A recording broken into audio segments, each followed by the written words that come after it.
All right. So if you're new to our dialogue series, I'd like to welcome you today on this lovely Tuesday. My name is Zoe Jefflin. I work with IUCN's Climate Change and Energy Transition team based in Washington, D.C. And I and myself with another colleague of mine coordinate the Nature-Based Solutions for Climate Adaptation Monitoring and Impact Evaluation project, which is supported by Global Affairs Canada. And as part of a big priority area for our project is we created this series of webinars to actually showcase a lot of the work being done on the ground by Global Affairs Canada's Partnering for Climate Initiative that's supporting 19 Sub-Saharan African projects in about 22 countries. So with that, just a few reminders for today. Because this is a webinar, I kindly request that you either use the chat or the Zoom Q&A feature to ask any questions. We will have a panel discussion, and I assure you I will be closely monitoring the questions that come in to make sure that we and our panelists adequately respond to your inquiry. I do want to note as well that part of this webinar is actually available in French. So we have some speakers today who are predominantly French speakers. So we have interpretation available. If you just go to the bottom of your Zoom screen, there should be a little global icon that's circular, and you can click interpretation and select your preferred language. If you don't see it at the bottom, then you might just have to click more on the side and it should come up. Just as a reminder as well, this session is recorded as well as the French version. So we will be sharing the recordings and the slides after this webinar. And please feel free to diffuse those amongst your colleagues. So I'd also like to quickly talk about a little bit more about the NAbSA project that I've already shared. We really have three key focuses with this project, and that is to enhance the design and implementation of nature-based solutions in Sub-Saharan Africa through the utilization of the IUCN's global standard for NBS. And in doing so, we'd like to increase the amount of evidence that is being done on the ground of the biodiversity climate nexus, specifically how those address more vulnerable communities and biodiversity co-benefits. And finally, where this series of webinars really falls into play is in the adoption and scaling up of nature positive and gender responsive actions globally. We want to share the results that are happening on the ground with a wider audience, and hopefully that this inspires and shares good stories, effective stories with other practitioners. And like I mentioned, this is a series, so we've been having these webinars since the April 30th on various topics that are important and relevant in the Sub-Saharan context, such as ecosystems and biodiversity and their role within nature-based solutions, gender and social inclusion in nature-based solutions, sustainable livelihoods, green infrastructure for urban resilience, and then now we are finally on our coastal communities with nature dialogue. And without further ado, I'd like to briefly introduce our speakers. We have three lovely speakers for you today, all representing Partnering for Climate projects. So first we have Denise Nicolau from IUCN, who's representing the ReSea project. And then we have Elizabeth Tabedou Koli from NEBD Senegal, who's representing Natur'ELLES, and then Belle Odour from Plan International that's representing COSME.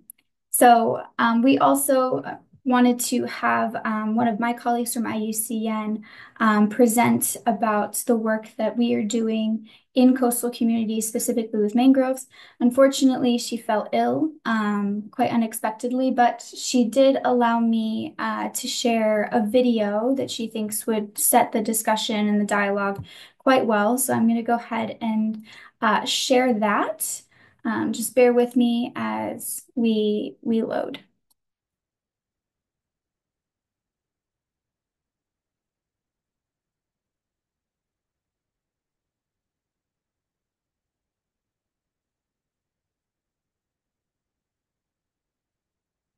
And I will actually say one of our panelists is featured in this video, so it's quite relevant. But here we are. And please let me know. Hopefully you are all able to hear okay. Our world is changing fast. Social communities are on the front lines. And once again, as the piece they will start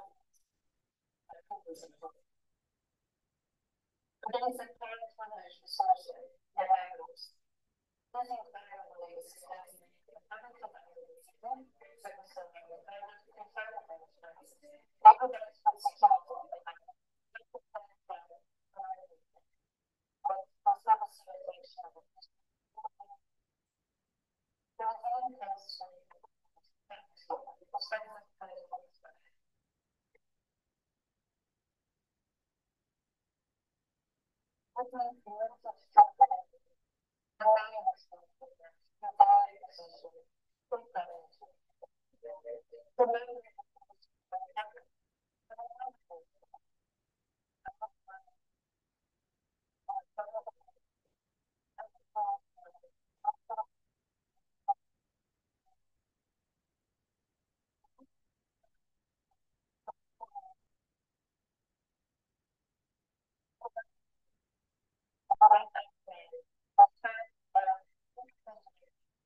Right.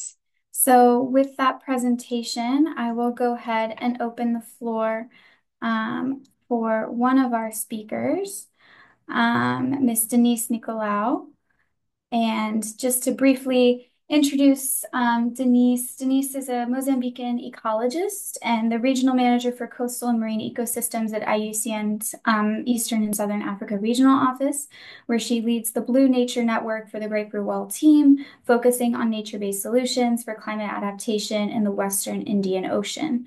She has extensive experience in policy development, mangrove research, and environmental education and program management, making her a key facilitator of collaboration between governments, academia, the private sector, and local communities.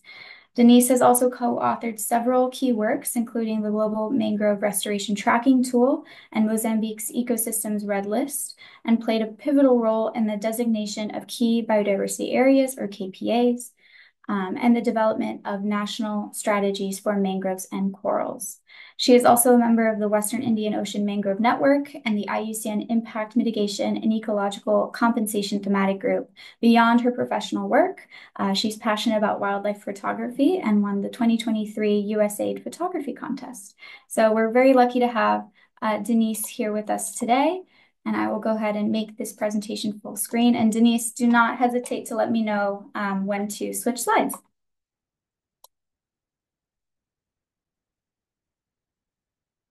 And thank you. Thank you, Zoe. Thank you for the presentation, for the introduction. Good morning or good afternoon. I'm the afternoon side of the world. It's a pleasure to be here and speak briefly about the ReSea project. I think we can move forward. Zoe, please. As Zoe said, I'm working for the Eastern and Southern Africa office. I'm based in Maputo City in Mozambique, in the Wayo region, in the Western Indian Ocean region. And I've been leading the Blue Nature work under the Great Blue Whale team that is actually implementing the ReSea project in partnership with Mission Inclusion. So maybe just briefly explaining who we are, IUCN. I know you might have discussed this previously in the other sessions. We can go forward. So IUCN is the world's largest environmental network.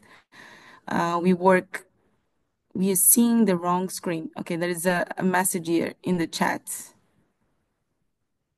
Maybe we should put in a full screen. Zoe, please.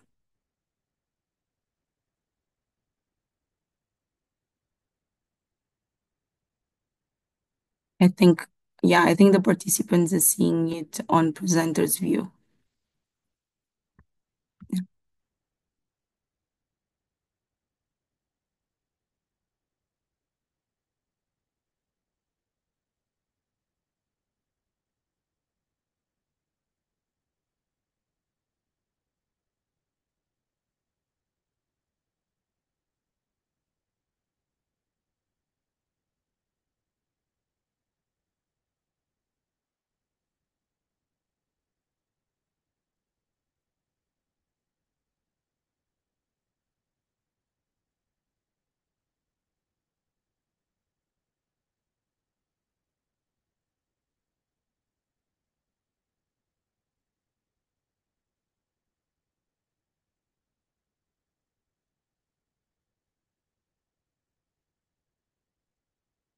Okay, it's still not on presenters view.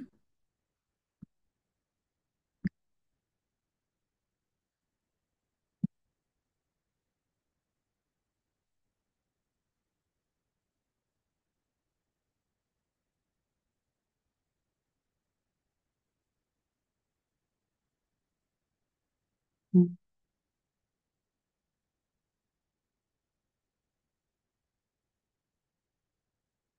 I don't know what is happening, but it's still on.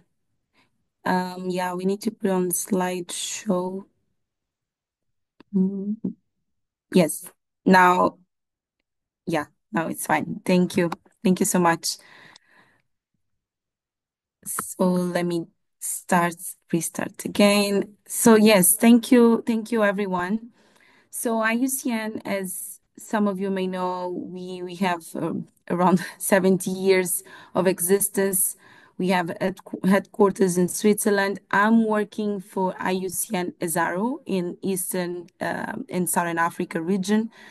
IUCN is an intergovernmental organization. We have members from government, civil society organizations, and representation of local communities, over 115,000 members.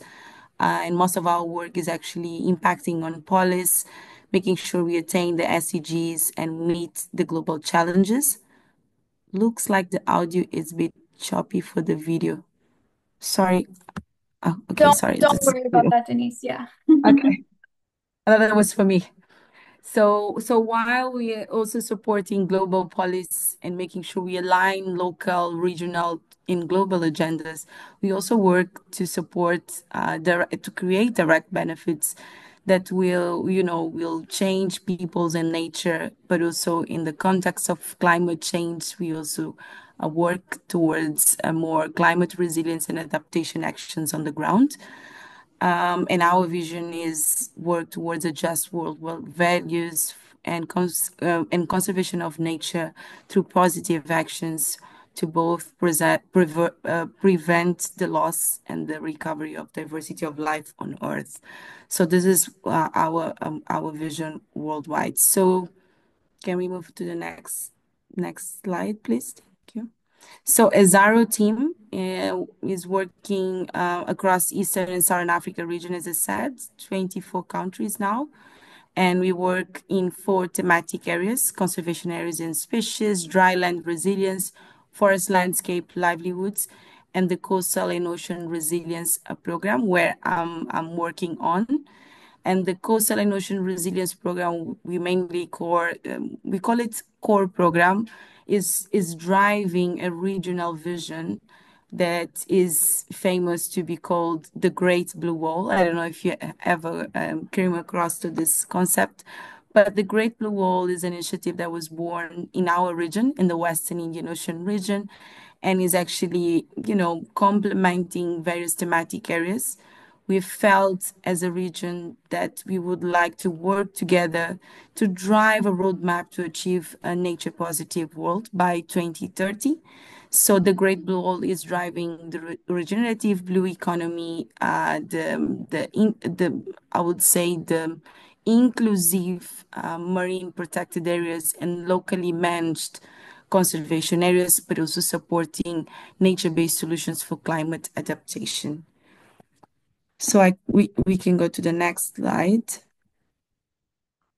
Yeah, okay. So the Great Blue Wall initiative was launched at COP21, and it's a partnership, as I said, led by IUCN and the regional governments in the WIO region. And there is a very strong support from United Nations Economic Commission for Africa. There is a website for the Great Blue Wall. You just have to write the Great Blue Wall on Google and you will find it more about us. And our goal is by 2030 establish a connected network of regenerative seascapes in the Western Indian Ocean region. The dimension this movement is so big right now. We started with 5 countries and now we're expanding to west, north, and some of the islands in the Pacific have been inspired by the vision that the Great Blue Wall team is pushing forward. And this is not just about IUCN, but it's about a regional movement where everybody can see themselves, where we work together towards, benefits for people, nature, and climate. Next slide, please. So the Great Blue Wall was, I've been leading various projects, and one of the emblematic initiative we are working since last year, since 2023, is the ReSea project, the Regenerative Seascapes for People, Climate, and Nature. And this project is funded by the Global Affairs of Canada, is an initiative led by Mission Inclusion and IUCN. It's a 2 years project, 5 countries, Kenya, Tanzania, Mozambique, Madagascar, and Comoros. I'm based in Mozambique, but working for the 5 countries listed here. And we have a financing of 30 million Canadian dollars. We do have a co-financing from the different executing partners, and we work with government, with local authorities, technical actors, NGOs, research organizations, feminist partners, and also local communities, trying to address the climate change impacts, but also supporting a more sustainable, regenerative blue economy where people can benefit better from nature and where nature can provide and assist local communities in terms of climate adaptation actions. So the next slide, please. So ReSea is working in 3 main pillars. So we work with an ultimate goal to enhance physical and socioeconomic resilience for people, as I said, for coastal communities, where we can change the adverse impacts of climate change in our region. I don't know if you heard about, but the Waio region is one of the most vulnerable sites in the world. We have been facing cyclones, extreme events, droughts, and different other, I would say, climate-related extreme events with a very, I would say, intense and problematic setup right now. Some of the countries are finding really hard to recover of some of those events. And ReSea came actually in a really good momentum. Some of the seascapes we prioritized were hit by cyclones during the ReSea development phase. So it's actually a very important project for this region. And we work towards 3 main, I would say, pillars, 3 main thematic areas. As you can see in the slide, we work what we call it Blue Planet Pillar, where mainly is focusing on enhancing conservation of protected and locally managed areas, making sure we promote an inclusive agenda where local communities, where women can participate and their voice can be heard when it comes to protection and conservation areas. The second thematic area is around blue nature, where we called Blue Nature Pillar. I'm the one leading this pillar for the regional project. So I'm working with the NBS team on the ground, and we make sure we create an environment where we support gender responsive for nature-based solutions. We are using IUCN NBS global standard, making sure we deliver capacity on the ground. We bring people on board to learn from each other. There is so many experience on the ground related to coastal and marine conservation. They really need a space where we can connect all of them to this regenerative seascapes approach, where we can learn from each other and we can actually build a more resilient region for our people and nature. The third pillar is around boosting women's economy empowerment through engagement in nature-based solutions and value chains in the region. So IUCN is actually leading Pillar 1 and Pillar 2 of the ReSea project, while Mission Inclusion with the feminist organizations on the ground is leading the Pillar 3, where we call it the Blue People Pillar. We focus on blue economy. And it has been a really interesting project. As I said, partnership is in the center of this initiative. We are not just bringing international organizations to implement projects on the ground, but we are actually giving voice and raising the voice of local partners.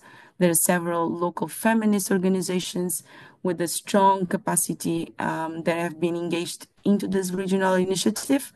And I'm not just talking about feminist partners, but also youth and conservation organizations with a lot of experience, with a lot of knowledge. You just need to be, on spotlight and be connected through this regional initiative. So ReSea has been such an amazing project since I joined last year, because we are actually creating the octopus, I would say, capacity. We are extending our tentacles for many areas, from governance to blue economy to nature-based solutions to climate resilience, showcasing examples and experience on the ground and connecting them through this great Blue Wall initiative in the region, showcasing our champions on the ground. Next slide, please. I don't know if I should stop here, Zoe, and maybe I'll give the floor to others. What do you think? Sure, Denise. Thank you very much for that presentation and for setting the scene a little bit for our discussion, and giving a bit of background info on why, in particular, the Western Indian Ocean is a key place to do this work. So thank you very much, Denise. I will go ahead and reshare my screen with.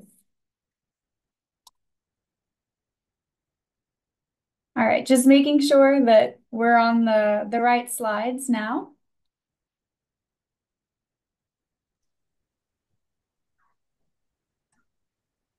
Did that work?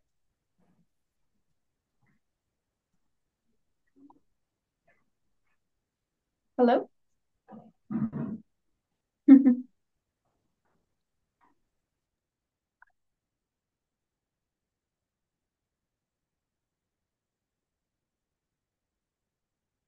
All right, so I will go ahead and introduce our second speaker today.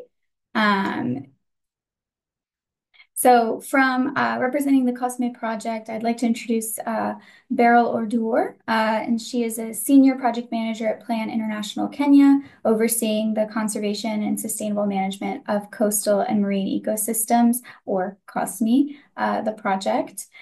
She is a seasoned development professional with over 14 years of international experience and expertise in implementing climate resilient and livelihoods projects across 4 countries in Sub-Saharan Africa.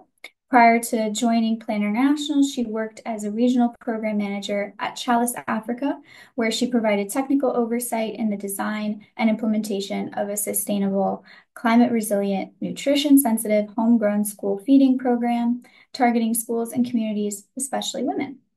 She holds a Bachelor of Science degree in agriculture and is currently completing a Master of Science degree in management of agroecosystems and environment from the University of Nairobi, Kenya.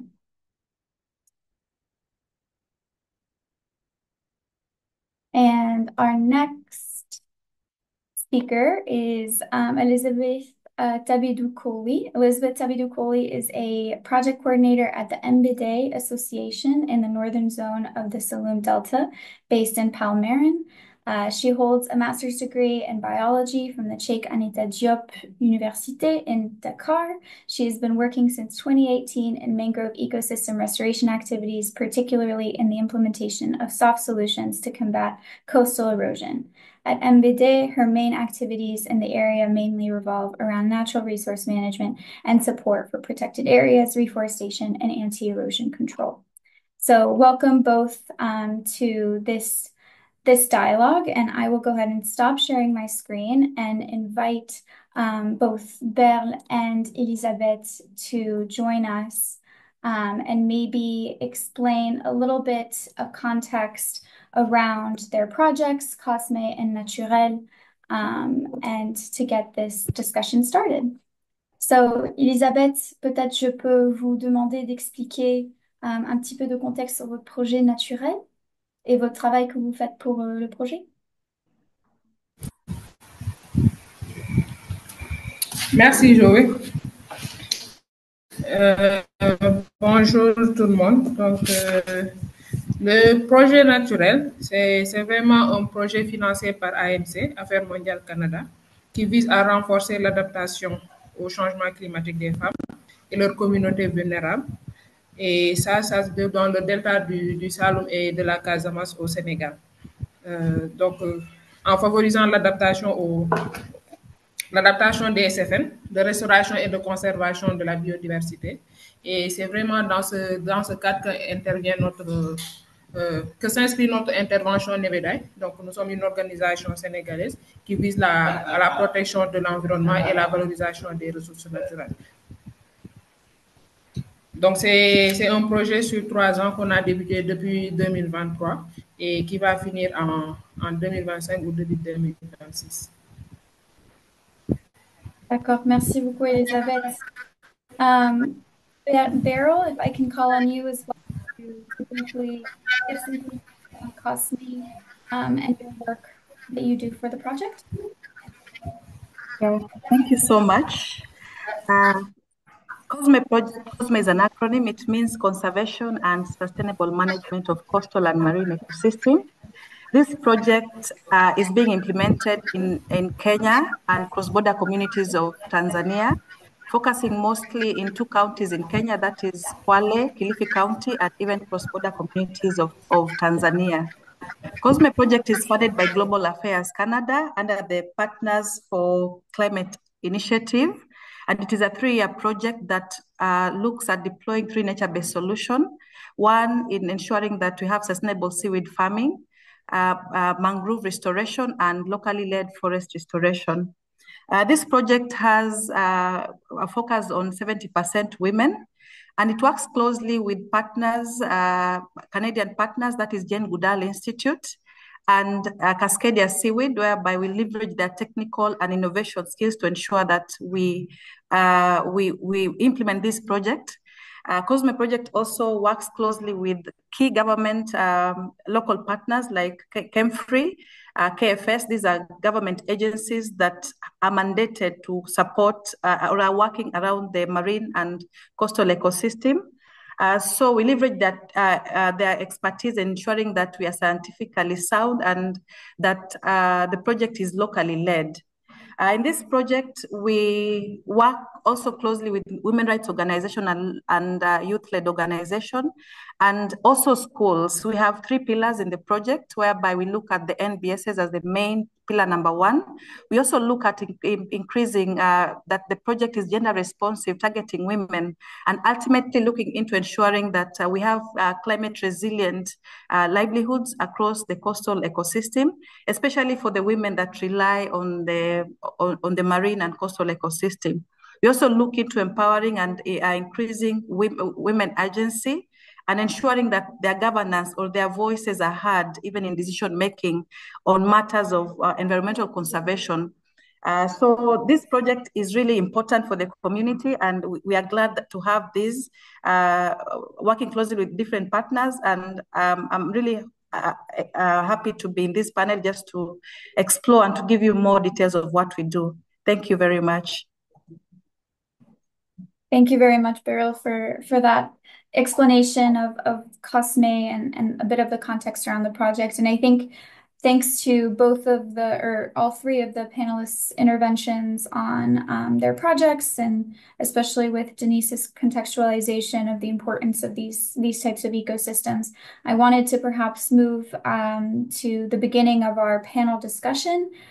So please, audience members, if you have a question that arises while we're discussing, please don't be afraid to ask in the Q&A or the chat. I'll be monitoring closely, and if the question pertains to the specific topic that we are addressing, then we'll happily address it as we begin. First, so I would like to. Oh. It looks like, apologies, audience members. My interpreter is telling me that we've lost the interpretation channels. So please give me one moment while I address this issue.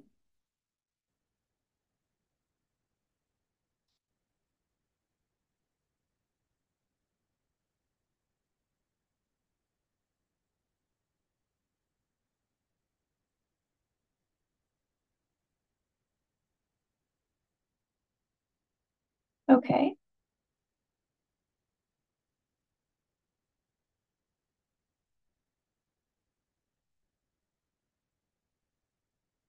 Okay. So we now have the channels back. Apologies, attendees that were using those channels for French and English. I'm not entirely sure what happened, but we have those channels back. So apologies for that delay. All right. So I will go ahead and ask a question that I think will really um, kind of set the tone for the rest of our discussion, I think. So, if the speakers could answer, what is the connection between safeguarding biodiversity and ensuring long-term protection for coastal communities?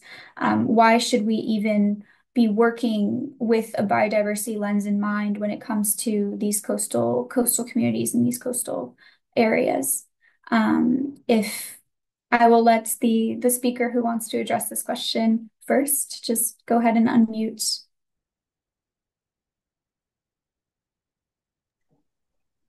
Let me go first. Beryl here. So safeguarding of the biodiversity, especially at the coastal region, is really key because as I alluded in my introduction, is that most of the communities rely on these ecosystems. So there's a really strong connection because of the ecosystem services that they derive from the coastal, example, marine and coastal ecosystem.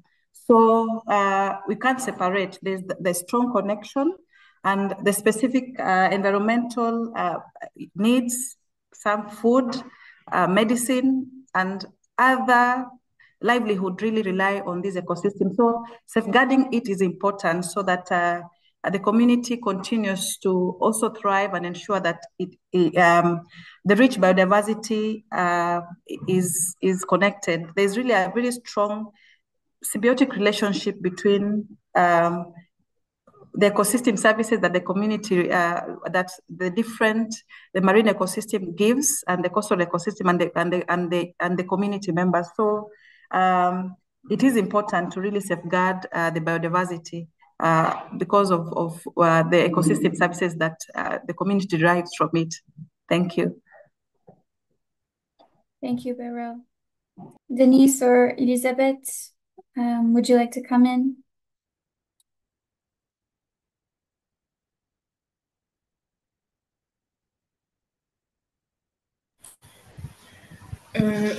Oui, je pense que la protection côtière et la biodiversité. Yes, I think that coastal protection and biodiversity are two elements that cannot be separated. Here in Senegal,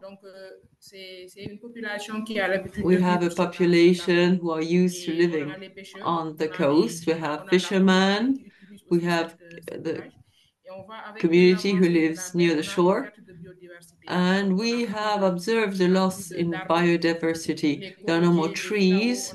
Coconut trees and fig trees have disappeared. So this has to do with the loss in turtle population, with loss of biodiversity during the rainy season. We do not have the right biodiversity. Fishermen also do not have the right spots to fish. So not only does it have to do with social development, but also with the conservation of the resources. I have a question for the panelists.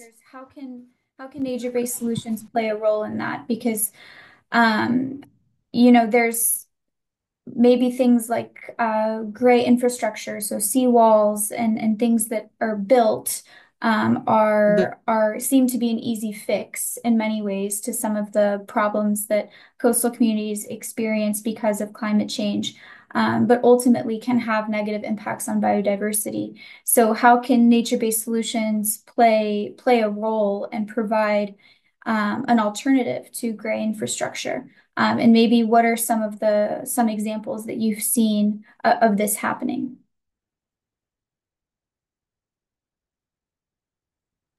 I can start. Denise here. Yes, go ahead. So thank you for the question. And yeah, on nature-based solutions, I feel like NBS, the way we have been perceiving NBS in the ReSea project, but also under the Great Blue Wall Initiative in the Western Indian Ocean region, it's actually, I would say a transformative role NBS can play, like protecting those communities. In the Wayo region, we have 60 million people living in the coastal area, being impacted by climate extreme events every year, more than 4 or 5 times per year, with intense 4 or 5, which is super complex to recover. So the way I see is NBS can actually at some point leverage the power of those ecosystems that one of the panelists just explained well, the connection between biodiversity, the ecosystem services, but also directly support communities addressing those climate extreme events. I see issues like food security and livelihoods. And if I can touch in terms of 2 or 3 key examples, for example, the coastal protection in our region, from Mozambique to Tanzania, Kenya, Madagascar, Comoros, coastal protection is critical, right? So NBS can play that role. I see mangroves, seagrasses, and coral reef restoration actions happening on the ground in some of our seascapes. And actually, communities have been the one telling us. So those ecosystems are our natural barriers against those, the storms, the cyclones they have been facing. So I think, I think NBS, it's not a new concept. There is a lot happening on the ground related to NBS. There are so many examples. What we're trying to do with this project is actually do the matchmaking and make sure some of those actions on the ground, they're actually meeting the NBS target, the NBS standard. Because at some point, what we have been learning, we start with the potential NBS initiative and we lose ourselves in the middle. And then at the end, we want to showcase a good example, right? So what we are trying to build with communities, like, let's build this together. Let's showcase the good examples, but also reflect a bit on the lessons learned. So I think NBS can, a very key and easy example, it's around coastal protection. And a lot is happening on the ground. It's just a matter of, making sure we aligned the NBS approach to local experiences, but also we reflect on the lessons learned. There is an element of I would say, women empowerment and participation in NBS as well, as women are one of the most vulnerable groups in these coastal communities. So I think NBS can also play that role because as part of the standards criteria, local community engagement and social groups engagement, vulnerable social groups engagement is critical. So I think bringing this concept also taps into, some of the social issues at the community level. Thank you. Thank you, Denise. Beryl, I think you wanted to compliment. Yeah, just to add on that, last year, October and December, we faced serious floods at the coast, and this really hit hard because we work directly with the women that plant seaweed and mangrove. So a lot of flooding was coming from the areas we deliberately want to work with the community to support in terrestrial forest restoration. So in those floods, you could see the seaweed farms were really affected. The water quality and the ropes were swept away. So it is important to, for instance, in that area, it's an area that you could really see that mangrove is one of the degraded areas. So the community could relate, and those that were affected majorly were women. Those that were sheltered in schools and camps were mostly women. So NBS has potential. So I'm just imagining if we had a mangrove forest in that area, then the force in which the water got into the sea would be reduced. So I see NBS as a solution, and the community could relate. You'd hear those stories from them on how before and after, before the destruction. So it's really an intervention that, yes, seawalls are there, but the community members really, even telling you stories on how important that mangrove forest was or is. So NBSs like mangrove restoration is important, even to protect the life of the community, the women especially, and even the sea. And like seaweed is an income generating activity as well as an NBS. So we see both in all areas. So they are important in protection and also in ensuring that yeah, the community and yeah, the ecosystem thrives. Thank you. Thank you, Beryl. I think that's a really good point, and it actually touches on another one of my questions that I had. But Elisabeth, si vous voulez ajouter à cette question de pourquoi faire les solutions fondées sur la Elisabeth, nature would et you like pourquoi to add something to that? dans ces Why écosystèmes nature-based particuliers solutions are opposer especially d'autres important in méthodes these specific d'adaptation, peut-être comme ecosystems, des murs as opposed to other adaptation systems sur like lesquels construire. walls Je vous on laisse the coast? If you want to add something. Ok. Bah, moi, ce que je vais dire par rapport à ça, on sait que les méthodes traditionnelles, les méthodes lourdes, c'est que c'est des infrastructures qui coûtent très cher et qui sont vraiment, qu'il faut beaucoup de moyens financiers pour pouvoir les faire des techniques.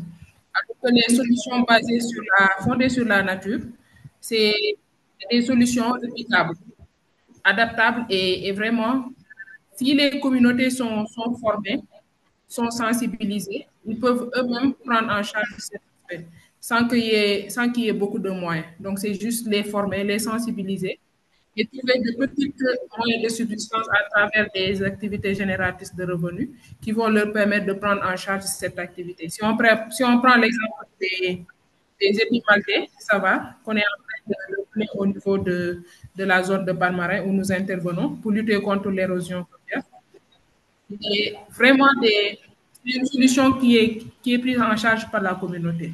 Donc, ils n'ont pas besoin d'experts, ils étaient formés et eux-mêmes, actuellement, ils peuvent faire cette activité sans qu'il y ait besoin d'avoir beaucoup, beaucoup, beaucoup de moyens. Il faut juste une mobilisation de la communauté, une formation continue et l'activité est faite sans problème. Donc, je pense que c'est vraiment cette différence par rapport aux infrastructures qu'on connaît d'habitude.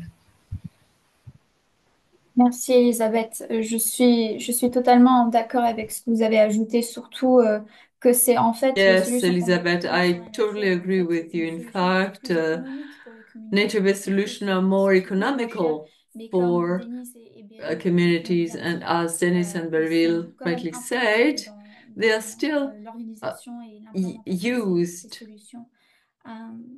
Maybe I'll ask Denise, Elizabeth, and Beryl if you have any additions to what Elizabeth said.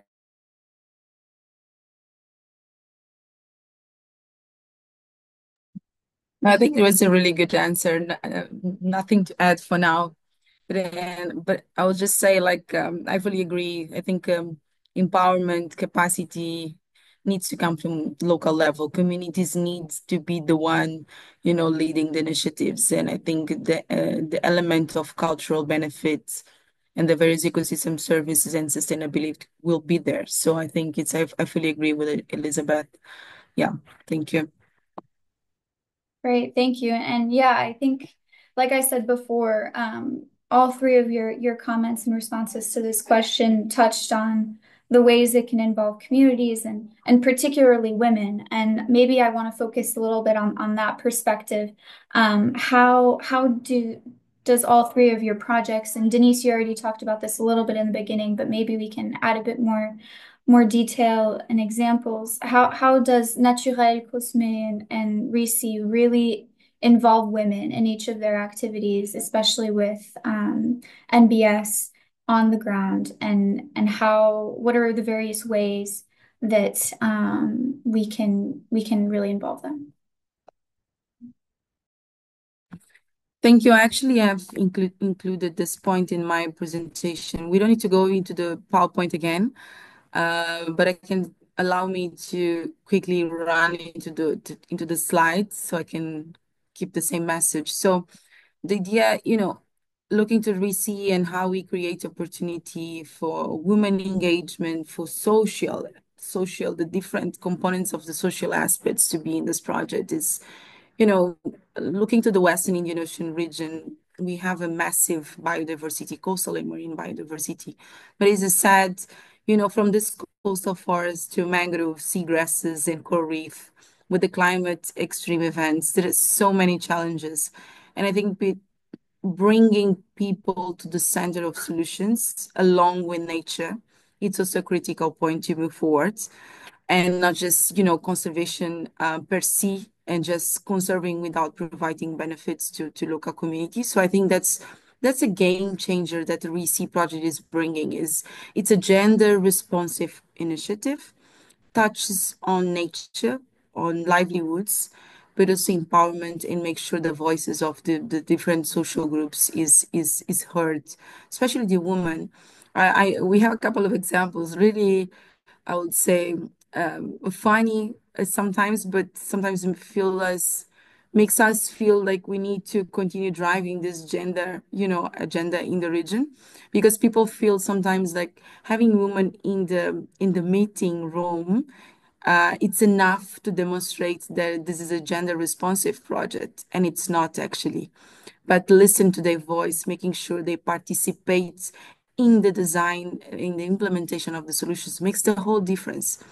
And I think ReSea is bringing that, creating that space where, the gender responsive actions can take place.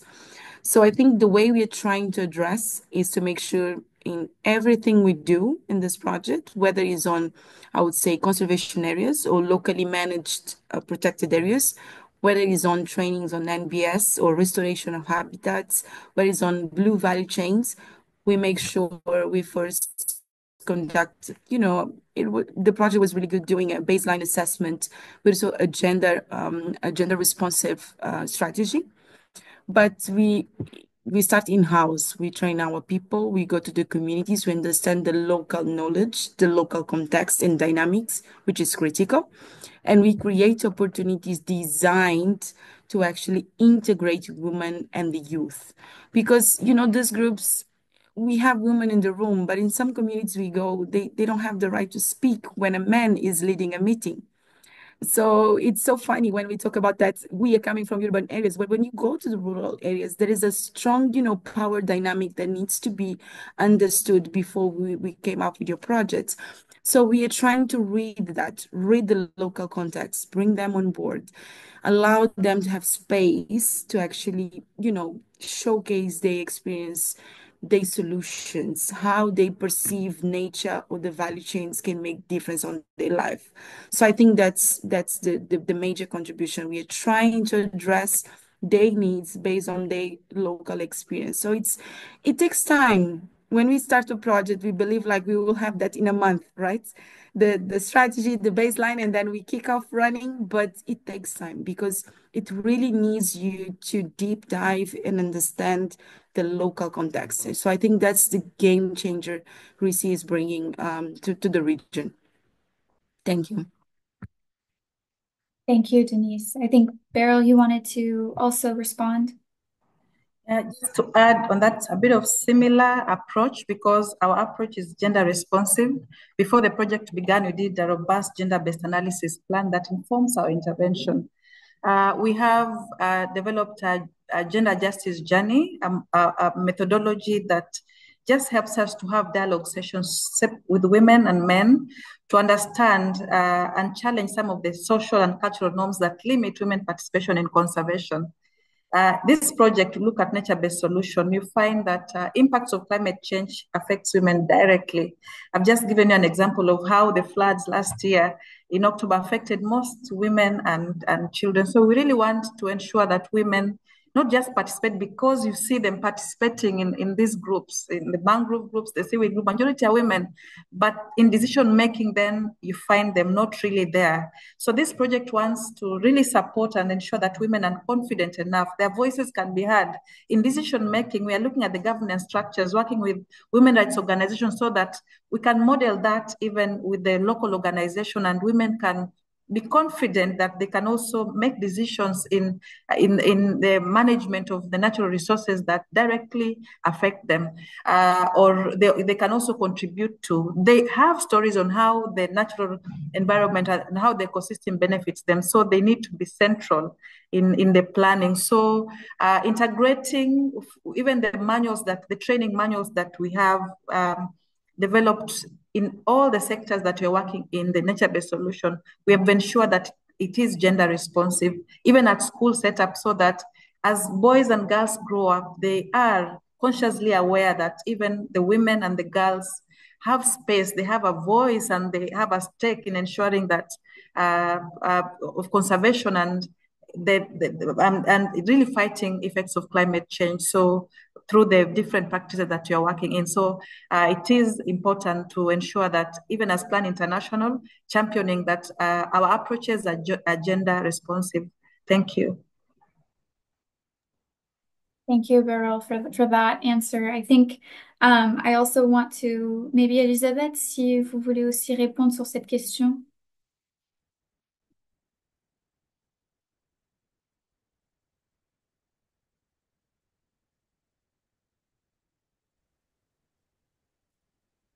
Ah, je pense que votre micro est toujours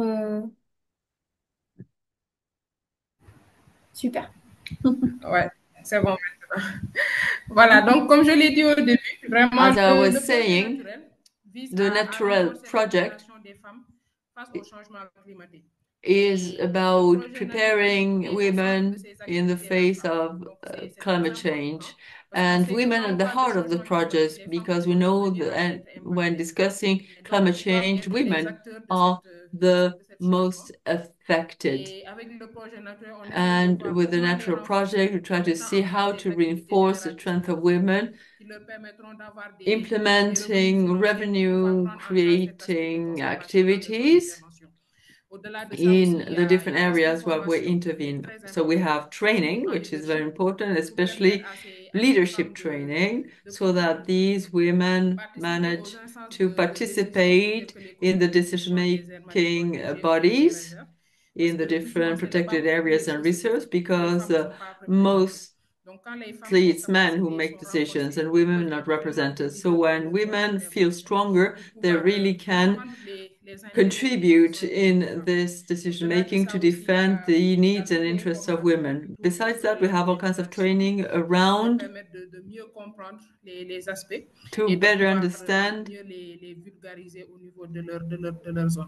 Donc tout ça, c'est très important parce que les femmes So all sont this is vraiment very des acteurs important de because développement. Et women surtout dans are notre contexte development au Sénégal, je pense que players. And in quand Senegal la femme est bien specifically, renforcée et bien when capacitée, women vraiment, are properly c'est tout le trained, développement de leur communauté. they are Merci beaucoup, Elisabeth. Et en fait, on a une Merci. question de very l'audience good at sustaining their community. There's another question from the audience. pour le projet naturel. Peut-être Denise Odimeza. et Beryl, vous pouvez aussi répondre à cette question parce que je suis sûre qu'elle est Sorry, the pertinente sound pour is vous aussi. very poor. Alors, sa question est pour naturel. So Quelles the sont les question portes is, for d'entrée pour travailler Naturel, avec les organisations what féministes, are the surtout dans entry les aires points protégées où il y a très peu and d'organisations féministes to présentes, work with the et quels feminist sont un women, peu historiquement especially in les the rôles des areas femmes en général. where women are not Et vous avez déjà un represented? peu répondu à cette dernière partie, mais surtout, I comment est-ce que think you Naturel have travaille avec les already organisations féministes? in part answered. So how does Natural work with feminist organizations? That's basically the question. Le projet naturel, je pense que pour nous, c'est pas The Natural une project difficulté de voir les organisations féministes parce que dans nos did zones not have any d'intervention, les problem femmes sont vraiment engaging with regroupées dans feminist des groupements d'intérêt organizations économique. Donc, dans chaque because filière women are protégée, grouped around on a economic 10 et groups. plus groupements de femmes So qui it's sont réunis groups of selon leurs women intérêts ou bien leurs activités. who gather around Et their qui activities facilement, or their si on interests. a, si So if you need to approach them with the management community, we can work with them. So in our area, it was not difficult. In our intervention area, it was not difficult to approach women because they were already organized in groups. Denise, if you'd like to also address this question on how maybe ReSea and COSME involves local feminist organizations directly. I think it's also been touched on a bit briefly, but maybe the specific organizations that you work with and their role. Yeah. So yeah, thank you. I think one of the good things of ReSea when I first joined is I felt like it was really good to have a clear identification of our partners at the initial stage. So for the 5 countries where we are working in, a part of government and the different other partners, we have one feminist partner at the country level that actually leads the gender and the blue economy agenda. So, which is good. So that was that first initial assessment of the capacity, what the influentials in the country, identification of the feminist part in the first place. And then that feminist partner will play the role of engaging other feminist organizations at the country level. So it's like a cascade, I would say model, because, for example, just a very simple example in Mozambique, one of the feminist partner for the ReSea project is a local, very strong organization working for 30 years in gender issues and women inclusion. And they're actually representing the National Feminist Platform, which gathers 80 organizations across the country. So you see this cascade of, I would say strategy making, the benefit coming in out of it. Because we start engaging them, they are pursuing, they are more into conservation. Because there is another issue where, the added value of this initiative is we are bringing gender and solutions together for nature and people, which is quite very interesting because people are in the center of everything in nature as well. So what I feel is the woman engagement and inclusion was designed very well, and the cascade strategy needs to be there. So everything we are learning together, all the solutions we are building together, at some point that feminist partner will take the role to, share with other organizations and become a champion in country. Because the nature-based solutions for coastal and marine ecosystems is coming, like I would say, a very common agenda now because of the climate events we are facing. We need to adapt ourselves. And I think the development agenda is also doing that. We are developing projects and initiatives that are more targeting on nature-based solutions and coastal communities. In some of these countries, you have 60% of the population living in coastal areas. So I think the role of women in engagement is critical, but that cascade strategy is important. So we pick the best ones, we develop a model that allows them to train and showcase the good examples and the lessons learned. There are so many failures in these projects that we can learn from one another, you see? So I found that there was a very interesting model that the ReSea is bringing to the region, where we have one partner that leads, but they are already influentials at the country level. So I think it's also a good way to make sure the gender part is integrated in conservation actions. Yeah. Thank you, Denise. Beryl, would you like to also address this question? Otherwise, we have a question that's specific to COSME in the chat, but I will go ahead and let you respond if you'd like to this previous question. Yeah, maybe just to add, or for Plan International, under the COSME project, we involve the women rights organization or the feminist organization in advocacy at county level and even national level. We also, in a way, involve them to support in capacity building, especially on areas of women economic empowerment, because they are grassroots community-based organization. They understand better what the community, the challenges and the gaps and how to address that. they've also been really instrumental in contextualizing some of the training materials that we have, so that we, at the community level, we are relevant. The community members can connect with what the trainings that we have. Even identifying some of the change agents, so that we can influence and ensure that women have a space, have the rights are upheld, and to model these as women feminist organizations. So majorly for evidence-based advocacy in this project, we've done a lot of foundational assessment that informed the project, which is also very important, like the gender-based analysis plus that we did. So through the WROs, then we are able to influence policies at county level and the different government structures, so that the women's rights are upheld, and that they can also actively participate in decision making. So I don't know if I can go to the question, or you will ask. I'll go ahead and ask. Right. It was asked in French, so I'll go ahead and translate. How does the COSME project address the regeneration of mangroves piloted by communities? And what kinds of strategies assure their sustainability, in particular with regeneration?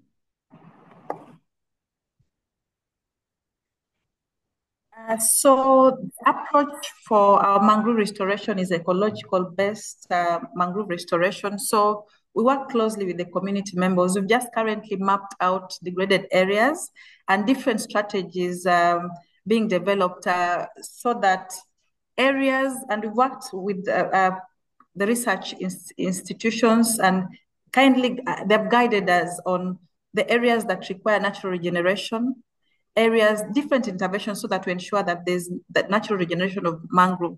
The approach we use, and even the training manual that we have developed as a project, is ecological based restoration mangrove. So it's not just planting of mangroves as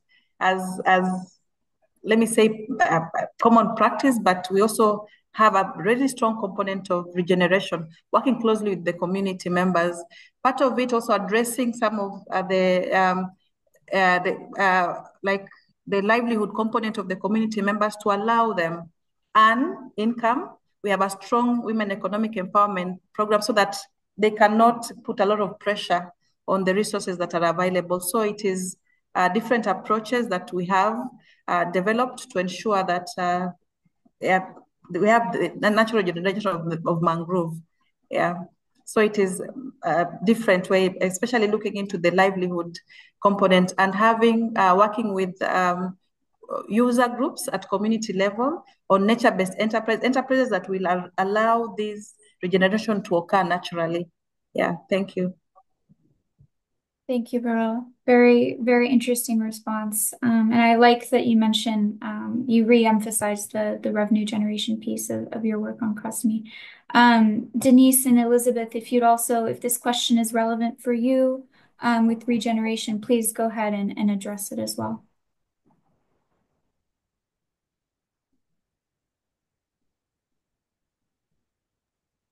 Elizabeth, go ahead.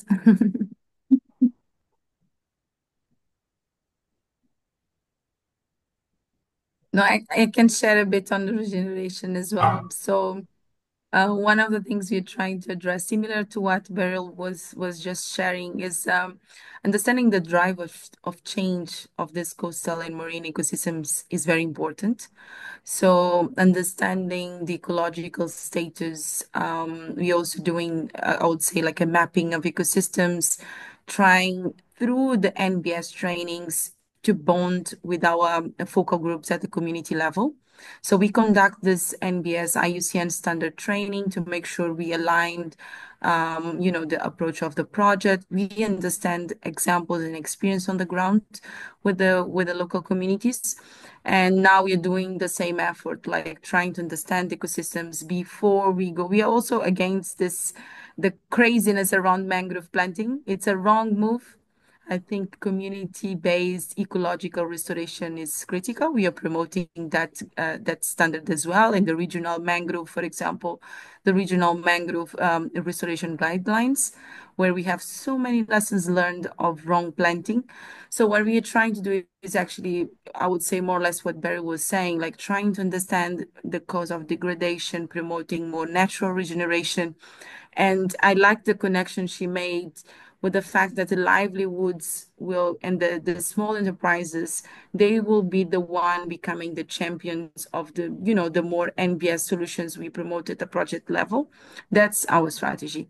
Because there is so many other value chains to be, built on nature, right? Than destructive practices. So we are also trying to do that and make sure we go through an integrated approach where we have mangrove, seagrasses, coral reef, and coastal forests. That's the way we are communicating. Like all these ecosystems should be integrated. If we destroy one of them, the natural fragmentation will take place, and there is no ecosystem service out of it, out of them. So it has been kind of that narrative, and always making sure we align local initiatives with the provincial or subnational level and national governance levels as well. So we are bringing all this, I would say, for the ReSea, we are connecting the three pillars in everything we do. So if we start with blue economy, with the value chains, we bring on the trainings on NBS and understanding of nature, and then we address the governance as well. Because there are so many good initiatives for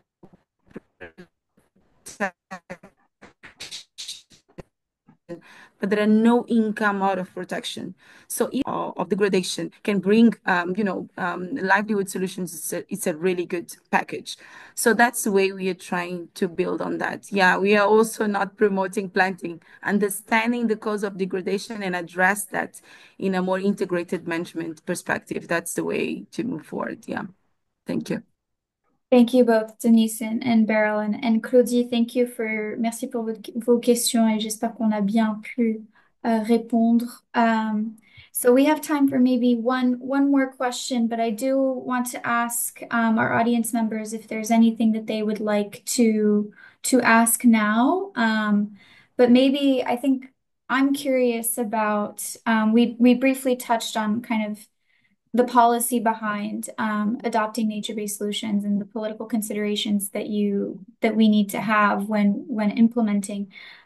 So maybe have you found that there are any policy barriers that hinder the adoption of NBS for coastal protection?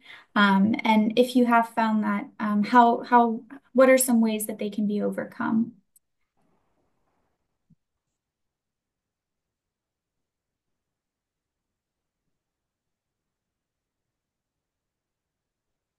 I'll let whoever wants to respond first to go ahead. Yeah, maybe I can go ahead. So for Kenya, for instance, currently under the project, we are somehow influencing the climate change policy so that because it's so fragmented, different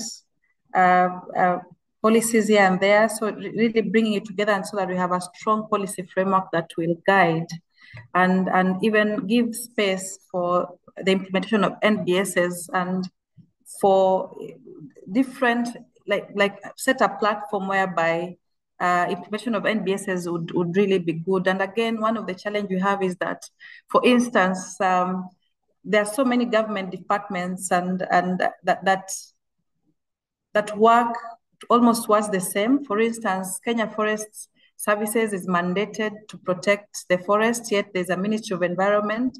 So that clarity is not there. There's a lot of non-coherence on the amongst the key players. So that is a gap that you don't know which door to knock and what areas to do so that we push this, even as we really ensure that we are pushing the NBSs and ensuring that it's well adopted and it's well delivered at an implemented at community level. So that's a gap that we see, but we hope that through the climate change policy that is now really, we are pushing to ensure that it is in place, it will help smooth implementation of the NBSs and the different projects that are associated with it. Yeah, thank you.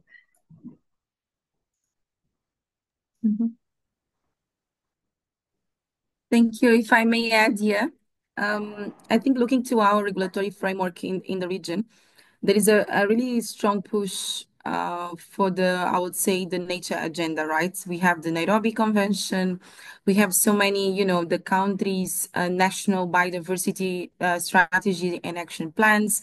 We have the NDCs. There is so many, I would say, international regional bodies and regulatory frameworks that are translated at the country level and vice versa.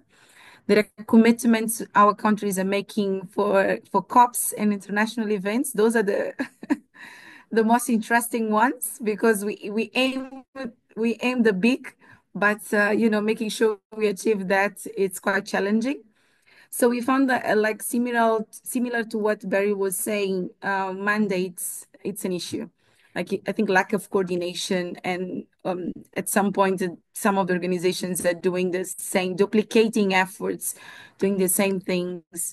There is the issue of lack of coordination among the different institutions at the subnational level. We call it district level here, and then national level alignment between those policies. Central government approving policies, and then the county or the district or the provincial level, they don't have access to that information. So I think that's a really big issue to address NBS in the first place. Participation. Most of the people do not participate in the development of the regulatory frameworks at the country level. Some of our assessments, we concluded that laws are developed at the central level and they remain there. No buy-in at the local level. And conservation on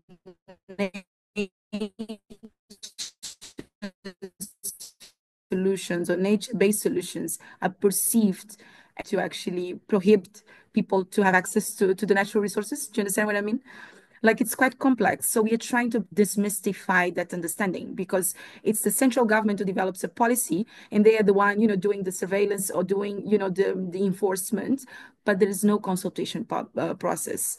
And if I'm talking about women, in most of the case, they don't have access because they're busy, getting water for their family, taking kids to school. They're not participating in this discussion. So participation is a big issue.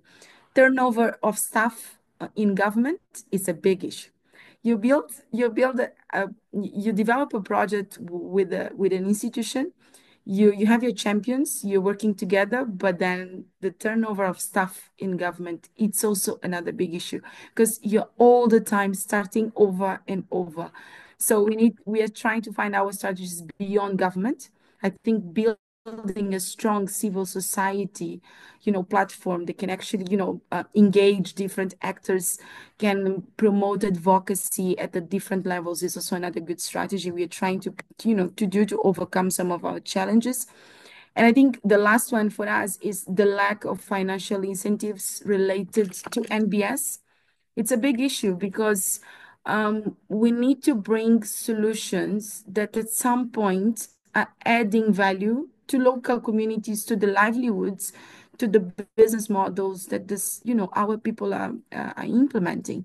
So I think lack of incentives have been really difficult because there are very strong conservation agenda pushed by NGOs in the region, but there is no financial sustainability. So I think innovative financing needs to come very strong along with the trainings and the capacity building on NBS. So I think that's the right move. If we attach financial models to nature-based solutions, then sustainability will come in very easily. So I think those are some of the challenges we are facing. Of course, we're trying to address. ReSea is pushing a lot to the local level, subnational level engagement, empowering people, bringing solutions to our local people, and then connecting to central government in the 5 countries. It has been a very interesting strategy. So yeah, but it's not easy. It's a work in progress. And what we're trying to do, and we found very useful, is building those subnational coalition where we have government, NGOs, local communities participating, as long as the voice is coming from them. They need to be part. And we managed to have that buy-in at the local level, that will to be part of the process. So now things are kind of like moving smoothly, but the challenge is still here. And those are, I would say, cross-sectorial, cross-country. So it's something that we need to, work as a team to keep addressing and making sure, for me, I think making sure the innovative financing is coming very strong with the NBS and the climate resilience agenda. Yeah, thank you.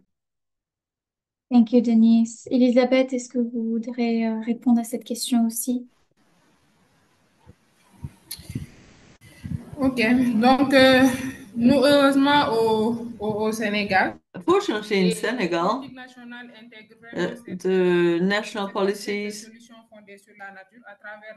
all approach projects through nature-based solutions, and they accompany all our initiatives but however, many things need to be done, especially awareness raising, training, and also capitalizing nature-based solutions. That is, capitalizing the different projects that we have in our country and in Africa for communities to have examples and to know that these nature-based solutions can be successful.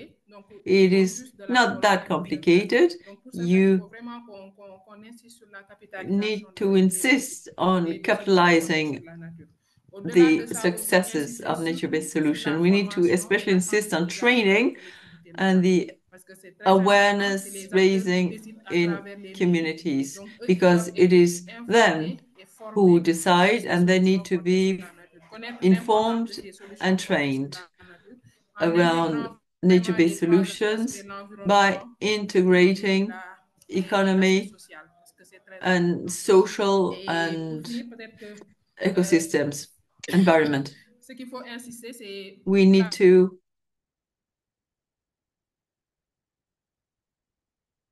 sorry, no sound, no image.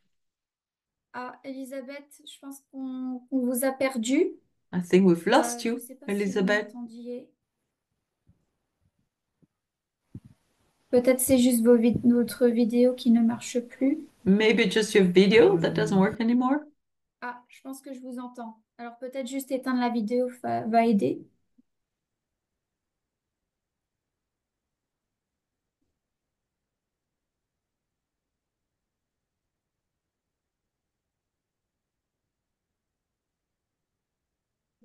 I think we lost her.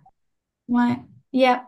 Unfortunately, yeah. Maybe she'll be able to join us. But I think the point that she was making about sensitization and involving communities, but also capitalizing on the good resource, the good outcome, the lessons. And I think, Denise, that also plays into your response to create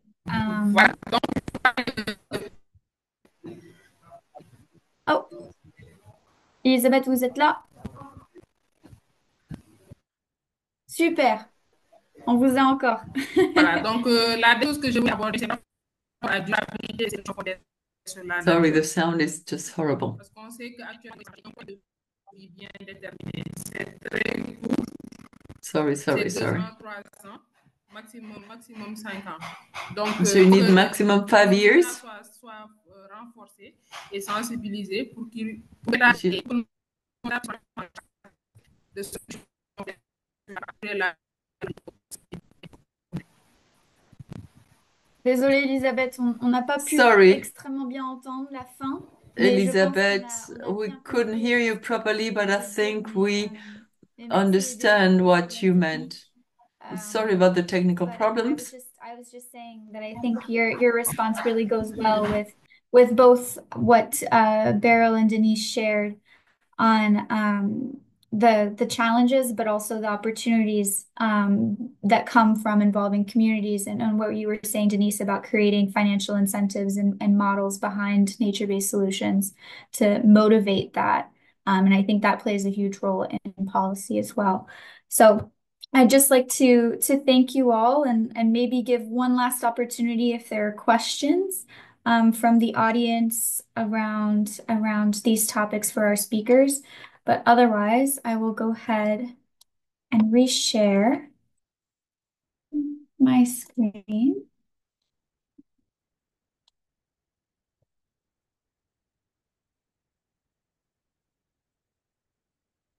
Okay, not seeing any questions, but feel free to ask them anyway. And if we're unable to get to them in this webinar, I'm sure our speakers will be happy to respond via email. But if I could just direct your attention to our mentee that we would like to share with you, just to understand how you felt about this dialogue, if there's anything that we talked about that you enjoyed, anything we didn't talk about that you would have liked to hear more about. So if the access code is here, and I can go ahead and actually link the link as well in the chat for convenience. Oops. So here's the link to the Menti. Feel free to join when you are able. And I will go ahead and reshare my screen so that we can all see the results.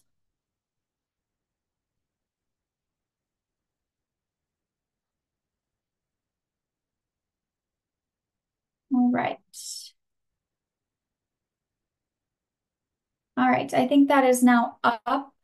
Speakers, I can only see your video, so just give me a thumbs up if it comes through. Okay, great. It looks like it's come through. All right. So our first question is just a general, how did you like this dialogue? Did you enjoy it? Were the topics that we discussed relevant to you?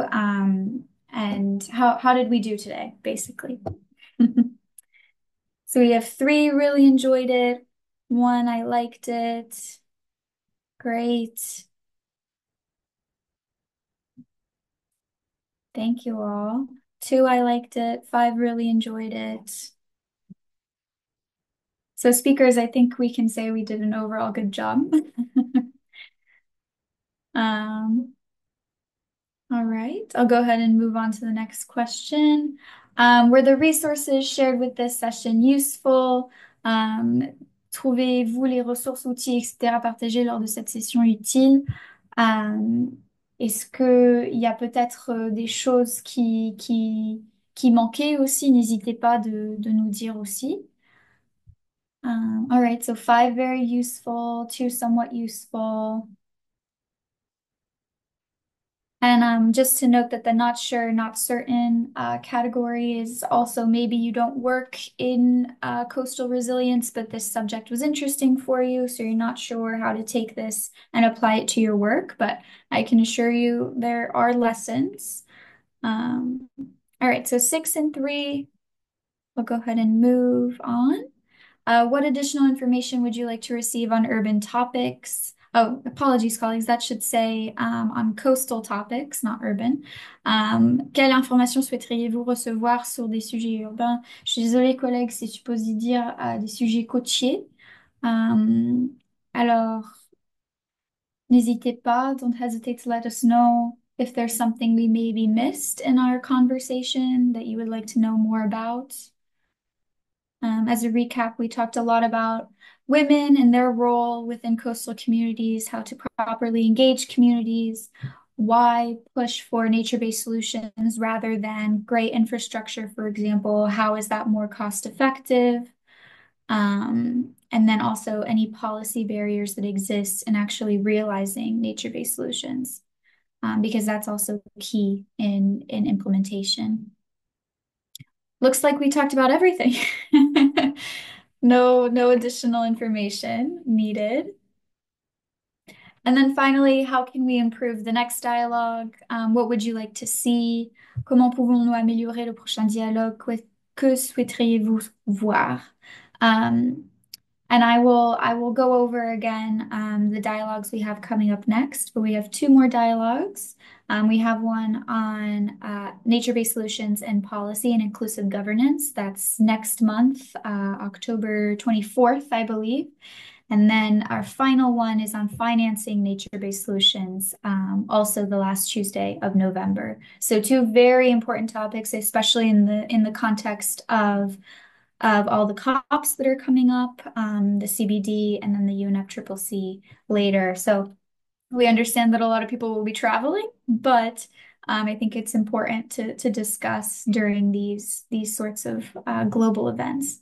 So I have two responses: more innovative nature-based solutions, finance solutions, youth leadership for development. That is something we actually didn't talk about, is how to actually engage youth in these initiatives. So that's a really good point. Finance solutions, hopefully our last dialogue can address that. And then more innovative NBS. Yes, I think there's a lot of innovation going on in the coastal space, the coastal and marine space. So I think that would be good to maybe follow up on. The social impacts of nature-based solutions, science to business approaches, communication for impact. Absolutely. Also, communications for impact are key. Another topic, in the same way that I would argue for policy and finance, you need to be able to actually communicate your results in a meaningful way, and show the stories that matter. So thank you very much for these responses. And if there are any other questions or comments, please let us know. Otherwise, I will go ahead and close or stop sharing my screen.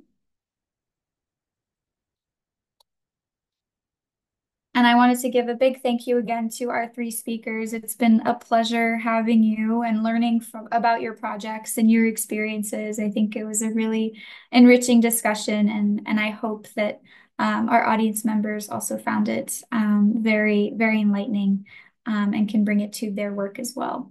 And obviously, we're showcasing stories that are happening now, and these projects are still going on. So I only imagine that there will be more stories to tell in the future. So thank you all again, and we are right on time at 11:30. So I will go ahead and close this dialogue. Thank you to our audience members for joining us, and we will see you in October. Thank you all. Thank you.